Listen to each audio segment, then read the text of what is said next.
Hello again, this is Otis Landerholm of Landerholm Immigration, where we fight for your American dream. My plan today is to continue our video series called Am I Deportable? So this is the second video of the series. Thank you so much for watching, and I'm really glad to have you here. So the question, remember, is whether or not it makes sense that the Department of Homeland Security has alleged that you are deportable, or whether or not they would allege that you're deportable. So remember, last time we talked about how there are 4 basic sections of the law that would make a person deportable. Those 4 are, first, immigration problems, immigration violations that we went over last time. So the second are crimes, which is what we'll be talking about this time. The third is fraud, and the fourth is national security and other. Okay? So, and that's the 4 videos of this series. And if you've triggered, so to speak, any of these provisions, then it could make you deportable under the law. All right. So we're talking about crimes today, and I've put up here kind of all of the code sections, the immigration codes that make a person deportable for crimes, and I want to just go over them really quickly so that we are all on the same page. So this is 237A2. Remember, all of these sections are under 237 of the Immigration Nationality Act, but so this is the second day, and we're talking about 237A2 of the Act. All right, so 237A2A talks about general crimes, which is divided into crimes involving moral turpitude, multiple convictions of crimes involving moral turpitude, aggravated felonies, which is a big term that's important, which we'll talk about in other video series as well in a lot more depth, right? High-speed flights, failure to register as a sex offender, all right? Then 237A2B is controlled substance offenses. 237A2C is firearms offenses. There's some miscellaneous crimes that make you deportable, crimes involving espionage and national security issues, crimes involving domestic violence for 237A2E, and crimes involving trafficking, human and sex trafficking, labor trafficking crimes under 237A2F, all right?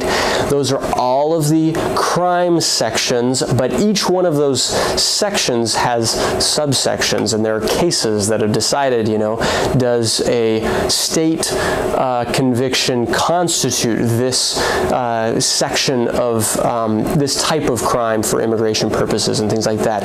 It's a very, very complex and a very large area of law.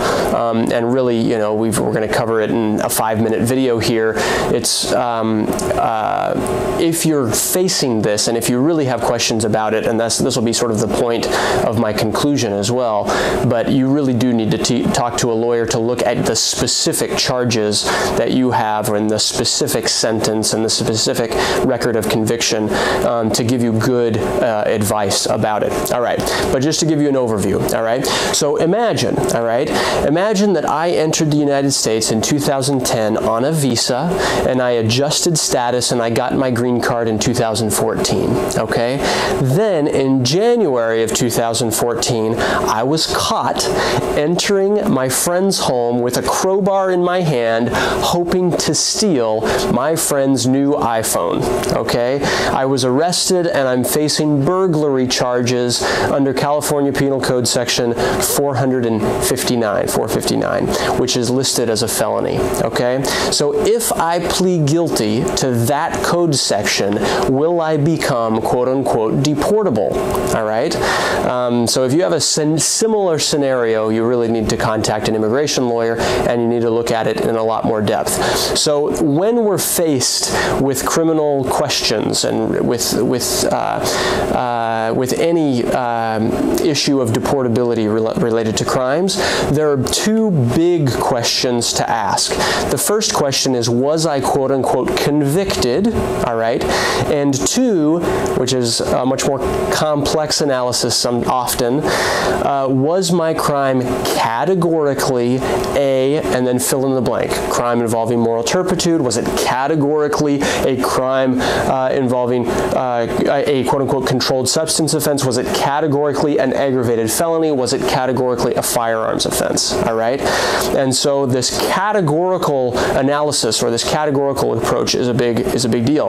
But we'll look at each of these questions. The first question is, was I actually convicted? All right? So conviction under immigration law means typically two things. First, that there was a formal judgment of guilt and a finding of guilt entered by a court, or a no contest charge or a lesser plea was entered, and there was some form of punishment, some form of penalty, some form of restraint on liberty, even if it's just a fine, right?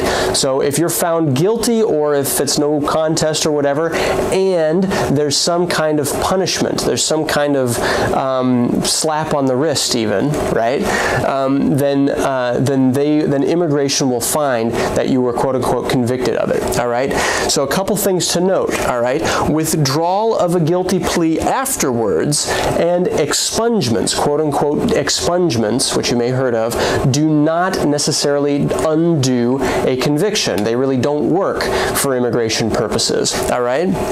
So there's one interesting exception under the there was an old case, we call it Lujan, and it's a Ninth Circuit case where some expungements were working for immigration purposes in the controlled substance context.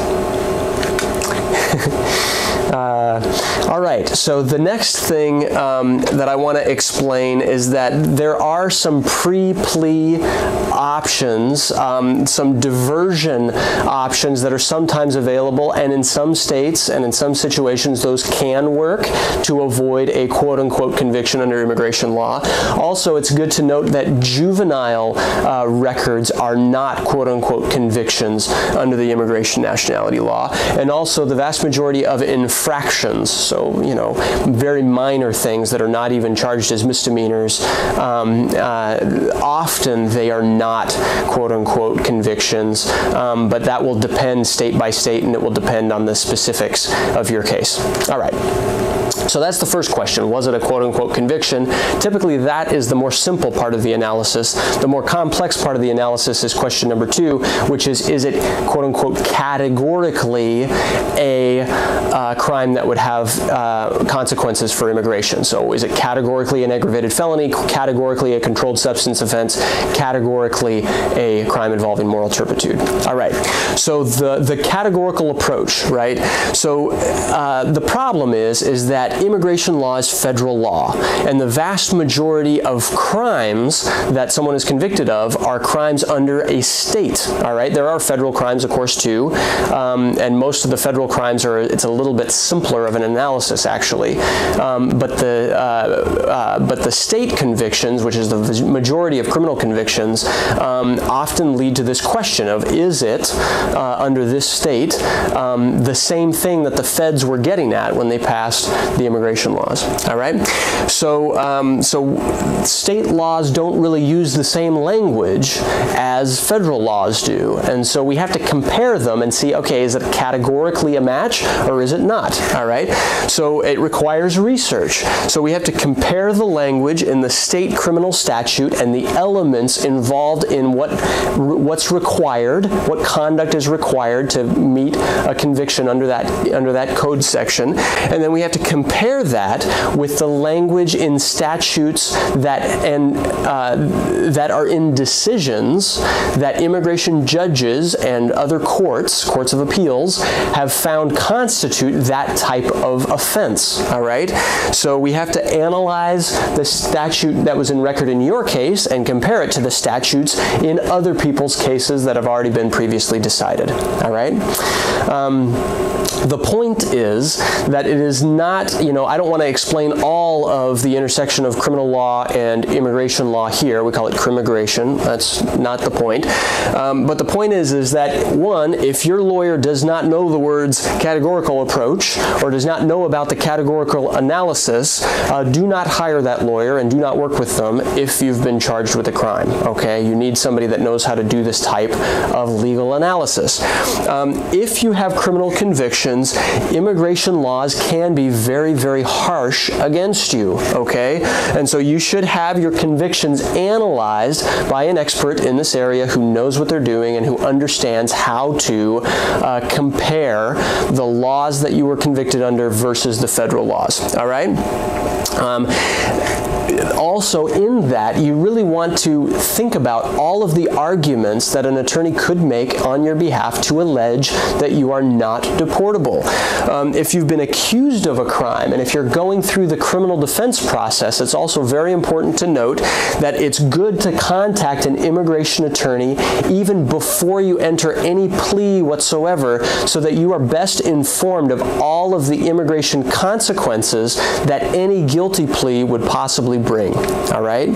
So those are the really main points, and that's the main thing that I want you to understand for today's video. Obviously, we're not going to go through every single conviction, all right? Getting back to my scenario, you know, I entered with a crowbar and things like that.